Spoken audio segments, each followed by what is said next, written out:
Rahim bill engineering and construction YouTube চ্যানেলের পক্ষ থেকে আমি হৃদয় আছি আপনাদের সাথে। আশা করি সবাই ভালো আছেন।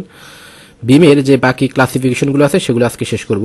তো শেপের উপর আসলে বিমকে অনেকভাবে ক্লাসিফাই করা যায়। আমি যেগুলো বেশি ইম্পর্টেন্ট বা যেগুলো বেশি ইউজ হয় সেগুলো এখানে নিয়ে এসেছি। আরও অনেক ধরনের ক্লাসিফিকেশন আছে হইতে পারে, সেটা আমি এখানে নিয়ে আসিনি। তো অ্যাকর্ডিং টু ক্রস সেকশন, এখন একটা বিমের ক্রস সেকশন কেমন হবে সেটার উপর ডিপেন্ড করে এটাকে ক্লাসিফাই করা যায়। রেক্টেঙ্গুলার হইতে পারে। তো রেক্টেঙ্গুলার আমি এর আগে একটু দেখিয়েছি। আমি যদি আবার একটু দেখাই রেক্টেঙ্গুলার, এই যে যেমন এটা রেক্টেঙ্গুলার, হ্যাঁ, রেক্টেঙ্গুলার বিম হইতে পারে। এরপরে হলো স্কোয়ার বিম হইতে পারে।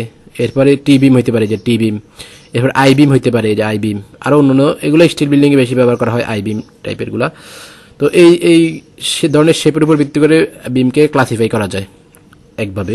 এরপরে হলো জিওমেট্রির উপর ভিত্তি করে কিছু বিম স্ট্রেট হইতে পারে, কার্ভ বিম হইতে পারে, ট্যাপার্ড বিম হইতে পারে, হ্যাঁ, ট্যাপার্ড সেকশন হইতে পারে। এটার উপর ভিত্তি করে জিওমেট্রির উপর ভিত্তি করে বিমকে ক্লাসিফাই করা যেতে পারে। এরপরে হলো ম্যাটেরিয়ালসের উপর ভিত্তি করে। তো ম্যাটেরিয়ালস, বিভিন্ন ধরনের ম্যাটেরিয়ালস দিয়ে আসলে বিম তৈরি করা যায়। তো আরসিসি বিম আছে। আরসিসি বিম হলো শুধু কি রেইনফোর্সমেন্ট এবং কনক্রিট দিয়ে যেসব বিম, সেগুলোকে বলা আরসিসি বিম। এই যে এটা রেইনফোর্সমেন্ট এবং কনক্রিট এখানে। এরপরে আছে হলো স্টিল বিম। স্টিল বিম হলো শুধুমাত্র স্টিল দিয়ে তৈরি, যে এগুলো হলো স্টিল বিম। সব স্টিল বিম বেশিরভাগ স্টিল বিল্ডিংয়ে ব্যবহার করা হয়। এরপর কম্পোজিট বিম, কিছু বিম আছে আরসিসি এবং স্টিল দুইটাই ইউজ হয়, এই যে স্টিল এবং এখানে কনক্রিট।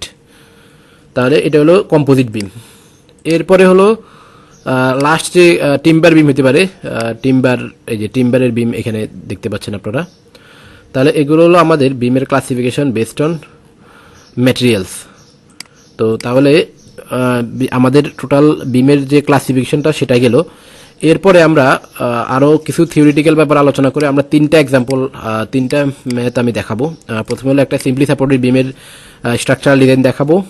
এরপরে হলো আমি একটা কন্টিনিউয়াস বিম দেখাবো, এটা কোফিশিয়েন্ট মেথডে। আর একটা হলো কোফিশিয়েন্ট মেথডে কিছু লিমিটেশন আছে, যার কারণে আমি আরেকটা মোমেন্ট ডিস্ট্রিবিউশন মেথডে দেখাবো। তো এটা তাহলে আমাদের বিমের উপর মোটামুটি একটা, আসলে এগুলোর উপর অনেক বেশি স্টাডি আছে, তো সবগুলো এখানে আলোচনা করা পসিবল না, মানে মোটামুটি একটা আইডিয়া পাবেন আপনারা আশা করি। তো আজকের ভিডিও এতটুকুই। যদি ভিডিওটি আপনাদের ভালো লেগে থাকে তাহলে আমাদের চ্যানেলে সাবস্ক্রাইব করে বেল আইকনে ক্লিক করে রাখবেন, যাতে পরবর্তী ভিডিও টিউটোরিয়াল সবার আগে আপনাদের কাছে পৌঁছে যায়। আর ভিডিওটিতে একটি লাইক দিবেন, কমেন্ট করবেন এবং শেয়ার করবেন। সবাই ভালো থাকবেন, সুস্থ থাকবেন। ধন্যবাদ সবাইকে।